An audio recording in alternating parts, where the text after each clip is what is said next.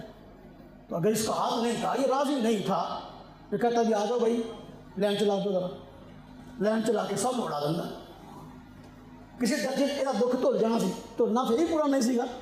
لیکن اگر قاتلین حسین، قاتلین اہل بیت کو یہ قتل کر دیتا تو پھر شاید جرم دھل جاتا کسی نہ کسی درجے میں، یا اس کے جرم میں پردہ پڑ جاتا کہ بھائی دیکھو اس نے قاتلین کو قتل کر دیا ہے، تاریخ گواہ ہے، جو یزید کا وکیل وہ بھی جانتا ہے، میں بھی جانتا ہوں کہ بھائی دیکھو یزید نے قاتلین حسین سے کسی قسم کا قصاص نہیں لیا۔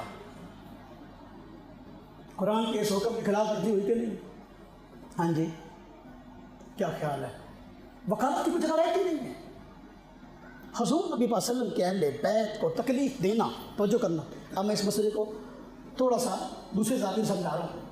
اہل بیت علیہ الرضوان میں سے کسی کو تکلیف دینا، توجہ کرنا، یہ حضور نبی پاک صلی اللہ علیہ وسلم کو تکلیف دینا ہے۔ اب میں اس کی قرآن پاک سے مثالیں پیش کرتا ہوں۔ سورہ احزاب میں اللہ تبارک و تعالیٰ نے فرمایا یا ایھا الذین آمنوا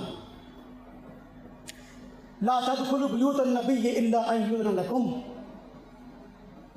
ان آیات کا شان نزول یہ ہے، حضرت صفیہ رضی اللہ تعالیٰ عنہا سے آپ نے نکاح کیا، ولیمے کا موقع تھا، تو مسائل کا علم نہ ہونے کی وجہ سے بعض حضرات سے اتنچ ہوئی، ولیمہ کھانے کے لیے بعض گھر میں داخل ہوئے بغیر اجازت کے، بغیر۔ اللہ پاک نے قرآن کریم میں ان آیتوں میں فرمایا ہے کہ ان ذالکم کان یؤذی النبی، یہ بات حضور کو تکلیف دیتی ہے۔ اب توجہ کرنا، فرمایا اہل بیت کے نبی کے گھروں میں یا ایھا الذین آمنوا لا تدخلوا بیوت النبی، اے ایمان والو نبی کے گھروں میں، نبی کے گھروں میں اجازت کے بغیر داخل نہ ہونا، یہ چیز حضور کو تکلیف دیتی ہے۔ دوسرا حکم فرمایا کہ اللہ تبارک و تعالیٰ نے، اللہ پاک فرماتے ہیں وَإِذَا طَعِمْتُمْ فَانْتَشِرُوا، کھانے کے لیے بلایا گیا، وَالْمُسْتَأْنِسِينَ بِحَدِيث، فرمایا جب کھانا کھا چکو، کھانا کھانے کے بعد باتوں میں مشغول نہ ہو بلکہ چلے جاؤ، یہ بات بھی حضور کو تکلیف دیتی ہے۔ آگے آیت میں آیا کہ حضور صلی اللہ علیہ وسلم تو شرم کے مارے جو ہے نا، آپ نے تو نہیں کہا کہ بھئی صحابہ کرام نے کھانا کھا لیا تھا تو انہوں نے کہا کہ گھر دی گل کوئی نہیں، بیٹھے رہیے، گھر دی گل بیٹھے رہی، چار گلاں نہیں کر لی، بندے کٹھے ہوئے نا شادی بیاہ ولیمے تے مسیح کٹھے ہوئے تو گلاں نہیں کرتے، اتنے گلاں کرنا آپ کو، تو اللہ پاک نے فرمایا یہ بات حضور کو تکلیف دیتی ہے۔ توجہ کرنا، دوسرا حکم آ گیا گھر والوں کو تکلیف دینے کی۔ تیسرا فرمایا فاسألوہن من وراء حجاب، فاسألوہن من وراء حجاب، فرمایا کہ قرآن پاک میں بتایا گیا امہات المومنین یہ امت کی مائیں ہیں، لیکن پردے کے حق میں یہ اجنبیوں کی طرح ہیں، تم نے ان سے کوئی مسئلہ پوچھنا ہو تو پردے کے بغیر نہ پوچھنا، یہ چیز حضور کو تکلیف دیتی ہے، یہ چیز ہے۔ توجہ کرنا، چوتھی چیز آپ نے فرمایا کہ جس کے ذریعے حضور کو تکلیف ہوتی ہے، فرمایا ولا ان تنکحوا من بعدہ، ہاں جی ازواج، نے فرمایا کہ ولا ان تنکحوا من بعدہ، ہاں جی ازواجہ ابدا، فرمایا کہ دیکھو کہ حضور نبی صلی اللہ علیہ وسلم کے بعد حضور نبی پاک صلی اللہ علیہ وسلم کی بیویوں سے نکاح نہ کرنا، ان سے نکاح نہ کرنا، فرمایا یہ چیز بھی حضور کو تکلیف دیتی ہے۔ توجہ کرنا، ایک بندہ میں نے کہنے لگا اسی حضور نو فوت ہون تو بس زندہ منی تو تکلیف منی ہے، اب سمجھانے لگا ہوں مسئلہ۔ یہاں تین باتیں پہلے آ گئی، حضور کو تکلیف نہ دو ان تین چیزوں کی وجہ سے۔ چوتھی چیز فرمایا حضور کی بیٹیوں سے حضور کے فوت ہونے کے بعد نکاح نہ کرنا، یہ چیز بھی حضور کو تکلیف دیتی ہے۔ حضور تو فوت ہو چکے، اگر آپ کے بعد کوئی بندہ سوچتا کہ حضور کی بیوی سے نکاح کرنا تو حضور تو فوت ہو، تکلیف تو زندہ بندے کو ہوتی ہے۔ تو حیات النبی ثابت ہوا کہ نہ ہوا؟ حیات النبی ثابت ہوا، حیات النبی ثابت ہوا۔ اچھا جب یہ ثابت ہو گیا نا، اب اگلی بات ہے، اگر آپ کی بیویوں سے نکاح کرنے سے حضور کو تکلیف ہوتی ہے وفات کے بعد، اگر کوئی حضور کی آل کو قتل کرے گا تو حضور کو تکلیف ہوگی کہ نہیں؟ کیا خیال ہے؟ ہاں معجم طبرانی میں روایت ہے، ایک دن ایسا ہوا حضرت سیدنا حسین رضی اللہ عنہ گھر میں رو رہے تھے، تو آپ صلی اللہ علیہ وسلم کا گھر پاس سے گزر ہوا، آپ نے فرمایا فاطمہ اس کو چپ کراؤ، اس کے رونے سے مجھے تکلیف ہوتی ہے، میں اس کو حسین کو چپ کراؤ، اس کے رونے سے مجھے تکلیف ہوتی ہے۔ اگر حسین کے رونے سے حضور کو تکلیف ہوتی ہے، حضور کی شہادت سے، حسین کی شہادت سے، سارے اہل بیت کی شہادتوں سے، اور کربلا کے میدان میں مظلومانہ قتل سے حضور کو تکلیف نہیں ہوتی؟ کیسے یہ ضد کی وکالت کرتے ہو؟ کس لحاظ سے کرتے ہو؟ ہمیں بھی تو سمجھاؤ نا، ہمیں بھی سمجھاؤ۔ اب دیکھو قرآن میں کہا گیا، اللہ پاک فرماتے ہیں ان الذین یؤذون اللہ ورسولہ، وہ لوگ جو تکلیف دیتے ہیں، ایذا دیتے ہیں اللہ پاک کی ذات کو اور رسول اللہ صلی اللہ علیہ وسلم کو، فرمایا لعنہم اللہ فی الدنیا والآخرہ، دنیا اور آخرت میں اللہ کی ان پہ لعنت ہے، وَلَهُمْ عَذَابٌ مُّهِینٌ وَأَعَدَّ لَهُمْ عَذَابًا مُّهِینًا، اللہ پاک نے ان کے لیے ذلت ناک عذاب تیار کر رکھا ہے۔ جو اللہ کو تکلیف دے اس کے لیے بھی ذلت ناک عذاب، جو اللہ کے رسول کو تکلیف دے اس کے لیے بھی ذلت ناک عذاب ہے۔ اب جو حضور کو تکلیف دے رہا ہے آل رسول کا قتل کر کے، اس کے لیے جنت ہے، اس کے لیے جنت ہے، کمال ہے۔ اچھا جو حضور کو تکلیف دے گا اس سے اللہ کو تکلیف نہ ہوگی؟ یوں فرمایا گیا قرآن میں میں یطیع الرسول فقد اطاع اللہ، جو رسول کی اطاعت کرتا ہے یہ اللہ کی اطاعت کرتا ہے۔ قل ان کنتم تحبون اللہ فاتبعونی، آپ ان کو کہہ دو اگر مخالفو تمہیں واقعی اللہ سے محبت ہے تو میری بات کو مان کے چلو۔ معلوم ہوا حضور اللہ کے نمائندے ہیں اور حضور کی اطاعت یہ اللہ کی اطاعت ہے۔ اگر کہ بندہ حضور کو تکلیف دیتا ہے تو اللہ کو تکلیف نہیں دے۔ اس لیے میرے بھائیو ہماری مجبوری ہے کہ ہم حضرت حسین کا ہر صورت ساتھ دیں گے، یزید کی کسی صورت میں وکالت نہیں کر سکتے۔ بات سمجھائی؟ میری بات اپنے اختتام کو جا رہی ہے۔ حضرت حسین رضی اللہ عنہ کی مظلومانہ شہادت ہے، اور حضور نبی پاک صلی اللہ علیہ وسلم کے لیے یہ تکلیف کی بات ہے۔ بندہ انجام کوئی دیکھ لے، انجام کیا ہوا۔ حضرت حسین رضی اللہ عنہ فوت تو آپ بھی ہو گئے، فوت یزید بھی ہوا، یزید عبرتناک موت مرا ہے۔ حضرت حسین یہ آپ نے فخر سے شہادت پائی ہے، اور امت مسلمہ پہ آپ کا یہ احسان ہے، آپ کی آل کا یہ احسان ہے کہ انہوں نے ظلم کے آگے ڈٹ کے دکھا دیا، اپنے ذاتی مفادات کے لیے یزید کے ساتھ نہیں ملے، امانتاً دیانتاً یہ سمجھتے تھے یزید مستقبل کے اندر اسلام کو نقصان پہنچائے گا، اس کے ہاتھ بیعت کر لیتے، اس کے ساتھ مل جاتے تو شہادتیں نہ ہوتی۔ لیکن انہوں نے پوری امت مسلمہ کو یہ درس دیا ہے مشکلات کا مقابلہ ڈٹ کے کرنا ہے، ظلم کا مقابلہ ڈٹ کے کرنا ہے، کسی بھی صورت کے اندر یہ ظلم کے آگے نہیں جھکنا ہے۔ یہ امت مسلمہ پر احسان ہے کہ انہوں نے اپنی شہادتیں قبول کر لی ہیں لیکن اسلام کو بچا لیا ہے، اسلام کی لاج رکھ لی، وگرنہ آج کفار تانا دیتے تمہارے نبی کی حال تھی جب ان کو مشکل پیش آئی، ایک طرف اس کے مخالف تھے، دوسری طرف اس کے ہاتھ میں ہاتھ دے بیٹھے، نہیں ہاتھ میں ہاتھ دیا، حالات سے مقابلہ کیا، حالات کی طرف جھک نہیں گئے۔ آج لوگ موم کی طرح ہر طرف جھک جاتے ہیں، جس طرف پڑنا بھاری ہوتا ہے جھک جاتے ہیں۔ وفات حضرت حسین کا بھی ہوئی ہے، وفات یزید کی بھی ہوئی ہے، لیکن آج کا دن، کل کا دن، ہر سال آنے والے یہ دن یہ بتلاتے ہیں حضرت حسین رضی اللہ عنہ کی جو وفات ہے یہ قوم کی حیات ہے، حضرت حسین رضی اللہ عنہ کی جو وفات ہے یہ ایک مشن کا زندہ رہنا ہے۔ حضرت حسین رضی اللہ عنہ کا مشن کل بھی زندہ تھا، آج بھی زندہ ہے، اس لیے قرآن نے کہا وَلَا تَقُولُوا لِمَنْ يُقْتَلُ فِي سَبِيلِ اللَّهِ أَمْوَاتٌ، دیکھو ان لوگوں کو جو اللہ کے راستے میں قتل ہو جائیں، شہید ہو جائیں، ان کو مردہ نہ کہو بل احیاء، بلکہ وہ زندہ ہے وَلَكِنْ لَا تَشْعُرُونَ، ان کی زندگی زندگی کا کوئی شعور نہیں ہے. حضرت حسین فوت ہونے کے بعد بھی زندہ ہیں. قرآن نے کہہ دیا حضرت حسین بھی زندہ ہے, ان کا مشن بھی زندہ ہے.